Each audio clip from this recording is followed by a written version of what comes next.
Assalamualaikum warahmatullahi wabarakatuh.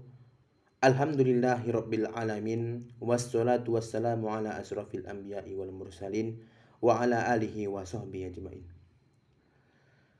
Yang pertama, marilah kita bersyukur kepada Allah Subhanahu wa taala yang mana dengan nikmatnya saya masih bisa membuat video dengan sangat tenang dan nikmat ini.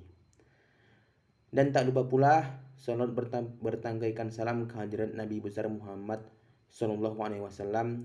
Semoga kita mendapatkan syafaatnya di yaumil akhir kelak. Amin. Perkenalkan, nama saya Amir Hasan Batubara. Di sini saya akan membuat video jawaban ujian akhir semester Fikih Munakat 2 yang dibimbing oleh Bapak Kemas Muhammad Gemilang SHI MH. Adapun soal yang pertama, bagaimana jika suami nusyus, apakah istri boleh tidak melakukan hak-haknya? Jawabannya adalah boleh, karena si suami telah melakukan nusyus kepada istri. Contohnya, apabila si suami tidak memberi nafkah, tidak memberi kasih sayang, dan tidak memberi nafkah lahir dan batin kepada si istri, dan tidak melakukan perkataan yang lemah lembut, sopan, maka telah jatuhlah nusyus kepada si suami. Bagaimana cara istri untuk mempertahankan rumah tangganya? Yang pertama adalah dengan memberi nasihat, memberi pelajaran-pelajaran yang baik, memberi perlakuan yang baik, memberi pengajaran, memperlakukan suami dengan baik, memberi nasihat yang baik. Yang kedua, lantas bagaimana jika tidak bisa? Maka dilakukan cara yang kedua, yaitu perdamaian. Dengan cara perdamaian, dipanggil dari pihak laki-laki dan pihak perempuan bermediasi, dilakukan musyawarah, dan apabila juga tidak bisa, maka si istri boleh ke pengadilan.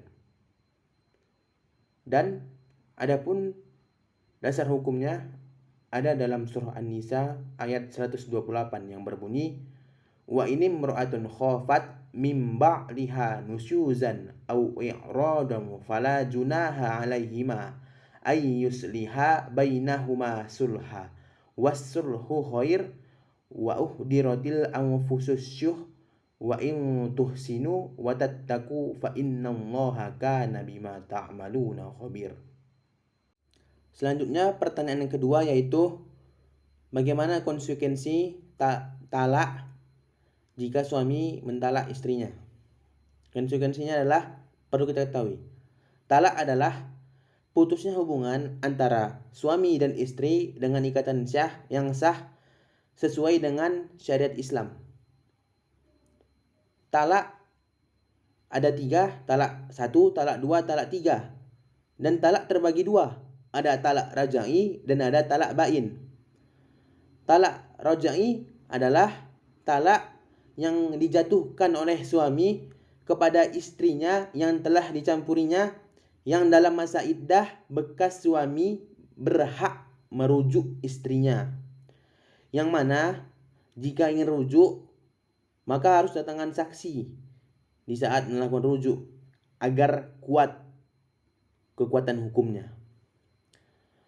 Talak rajai ini termasuk talak 1 dan talak 2. Lalu ada talak bain.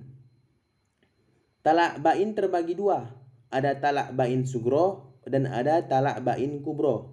Perlu diketahui sebelumnya bahwa talak bain ini adalah talak 3. Talak bain sugro adalah talak yang berakibat hilangnya hak bekas suami untuk merujuk kembali istrinya, baik dalam masa iddah atau setelah habis masa iddah, kecuali dengan akad nikah dan mahar yang baru dengan dihadiri saksi dan wali. Selanjutnya talak bain kubro. Talak bain kubro putusnya ikatan suami istri, yang mana si suami sudah tidak bisa lagi merujuk istrinya kecuali istrinya menikah dengan lelaki lain dan si lelaki ini mencampuri istrinya lalu mentalak kembali dia. Selanjutnya si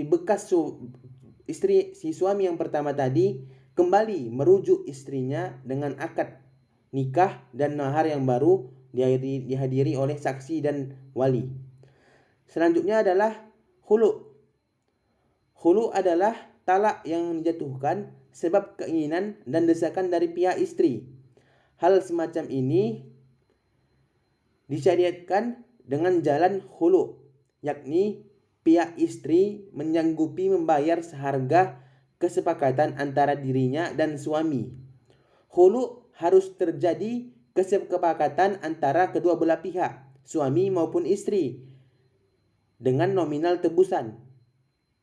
Kesepakatan ini sekaligus menunjukkan bahwa akad khulu harus ada kerelaan dari pihak suami untuk menerima tebusan dan kesanggupan dari pihak istri untuk membayar tebusan. Dengan nominal, harga tebusan tidak melebihi nominal mas kawin pada saat pernikahan. Khulu hukumnya boleh atau mubah. Khulu bisa terjadi dengan syarat si suami sudah tidak bisa lagi menafkahi si istri dengan lahir dan batin. Si suami fasik atau melakukan dosa seperti main judi, selingkuh, dan lain-lain. Selanjutnya, si suami sudah gila, maka si istri boleh melakukan khulu tersebut. Selanjutnya adalah pertanyaan yang ketiga, yaitu kapan seorang anak bisa memilih kepada siapa yang mengasuhnya gitu. Yaitu harus mumayyiz, si anak tersebut harus mumayyiz atau di atas umur 12 tahun. Apabila masih di bawah umur 12 tahun, maka ia harus bersama ibunya. Lalu siapa yang menafkahi anak tersebut? Yaitu hak asuh anak atas anak sebenarnya bisa diputuskan dengan cara kekeluargaan. Baik yang muslim ataupun non muslim, hak asuh anak di bawah umur jatuh kepada ibunya. Adapun dasar hukumnya, kompilasi hukum Islam pasal 105 mengatur 3 ketentuan. Yang pertama, apabila terjadi perceraian, anak belum berumur 12 tahun adalah hak ibunya. Bila anak sudah berusia di atas 12 tahun, maka keputusan akan diserahkan kepada anak tersebut untuk memelihara antara ayah atau ibunya. Dan pihak yang bertanggung jawab atas semua pembiayaan anak tersebut adalah ayahnya, sesuai dengan kemampuan ayahnya. Dan ibunya juga bisa membantu-bantu. Mungkin inilah yang dapat saya sampaikan. Lebih dan kurang mohon maaf. Billahi taufiq wal hidayah. Akhirul kalam. Assalamualaikum warahmatullahi wabarakatuh.